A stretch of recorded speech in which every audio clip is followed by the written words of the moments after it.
nagkaroon ng impluensya yung kanyang salita, yung kanyang pagpapahayag kay San Agustin na nagdulot ng kanyang pagbabago para maging Kristiyano. Sa ating unang pagbasa, narinig naman natin kung paano yung salita ng Diyos na punang-puno ng pag-asa ay nakaka-impluensya doon sa mga tao. Yung impluensya ng salita ng Diyos ay yung mismong nagiging pag-asa ng mga tao. Sa atin namang Ebanghelyo, narinig natin kung paano yung impluensya ng kapangyarihan ng ating Panginoon ay napunta, na-invite noong kanyang mga alagad.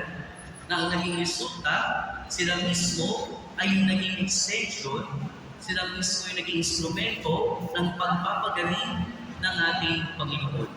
Kaya ang hamon sa atin ngayon, mga kapatid, ano kaya yung mga bagay na ini-influensya natin sa ating kapwa? O di kaya naman, kanino kaya tayo nang influensya? Hayaan natin